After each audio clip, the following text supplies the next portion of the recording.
आखिरी पल।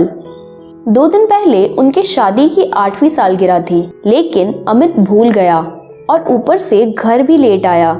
फिर तो कहना ही क्या, बहुत झगड़े थे दोनों उस दिन। गुस्सा ठंडा हो जाने पर अमित ने अपनी पत्नी को मनाने की कोशिश की, लेकिन मैडम तो मैडम होती है, मर्जी चाहे माफ करे, ना चाहे तो ना करे। शादी के कुछ साल तक तो सब कुछ ठीक था, लेकिन धीरे धीरे प्यार की जगह करवाहट ने ले ली और रोमांस की झगड़े ने। अब तो एक दूसरे के प्रति सम्मान के बीच में उनका स्वाभिमान आने लगा था। एक समय था जब दोनों को लगता था कि वो एक दूसरे के बिना जी नहीं पाएंगे, मगर आज वही दो प्रेमी एक ही छत के नीचे अजनबियों की तरह जी रहे थे। आखिर कोई अपनी मैरिज एनिवर्सरी कैसे भूल सकता है? वह मुझे अब पहले जितना प्यार नहीं करता। सोफे पर बैठी अर्चना के मन में ख्याल आया। वह अपने पति से इतनी नाराज थी कि पिछले 2 दिन से उससे ठीक से बात भी नहीं कर रही थी। तभी दरवाजे की घंटी बजी। उसने जाकर दरवाजा खोला। सामने बारिश में भीगा हुआ अमित खड़ा था। हाथों में फूल का गुलदस्ता था और चेहरे पे मुस्कान। लेकिन अर्चना अभी भी माफ करने के मूड में नहीं थी। उसने गुलदस्ते को नीचे फेंक दिया और फिर से झगड़ने लगी। तुम्हें क्या लगता है, इस तरह से मुझे गुलदस्ता देने से मैं बात को भूल जाऊंगी? अगर सच में प्यार करते हो तो दिखाओ, इस तरह से झूठे मूठे नाटक मत करो। अमित कुछ बोलता, उससे पहले घर के अंदर से मोबाइल की घंटी बजने की आवाज सुनाई दी। अर्चना ने अंदर जाकर फोन अपने हाथ में लिया और कॉल करने वाले का नंबर देखा। उसे थोड़ा सा आश्चर्य हुआ।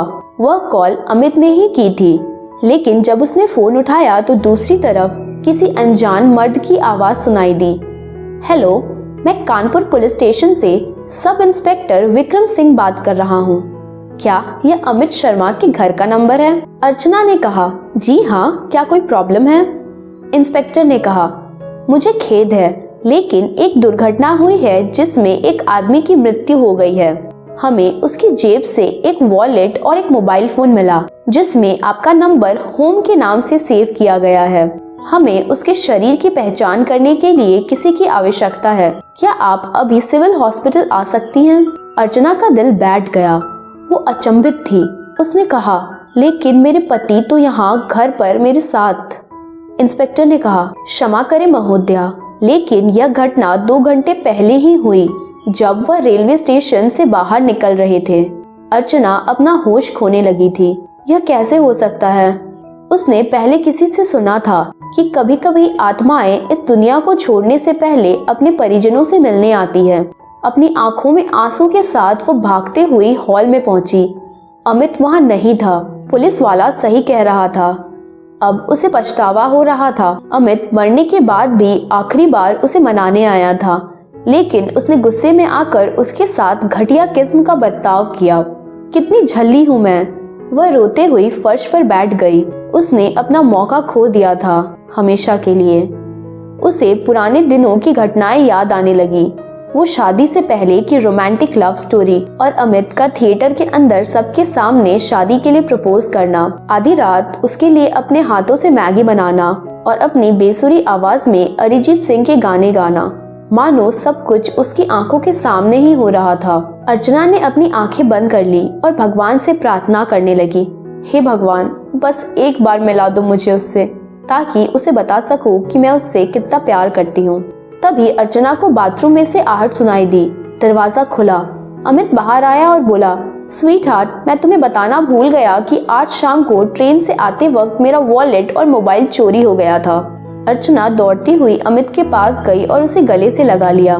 दोस्तों, बस इतनी सी थी ये कहानी। ये कहानी हमें बताती है कि कभी कभी हम एक पल के मूल्य को तब तक नहीं जान पाते जब तक कि वो गुजर नहीं जाता। अक्सर हम अपने परिजनों के साथ ऐसा बर्ताव करते हैं जैसा हम अनजान लोगों से भी नहीं करते। जरा सोचिए, अगर आपको पता हो कि आप अपने परिजन से आखिरी बार मिल रहे हैं, तो क्या आप उसके साथ बुरा बर्ताव करेंगे? यह तो सिर्फ एक काल्पनिक कहानी थी, परंतु जीवन आपको दूसरा मौका नहीं देगा। इसीलिए उस एक मौके को अपने हाथ से फिसलने मत दे। और चूंकि यह कोई नहीं जानता कि वह आखिरी पल कब आएगा, इसीलिए अपने परिजनों के साथ हमेशा ऐसा व्यवहार करें कि मानो आप उनके साथ आखिरी बार मिल रहे हो।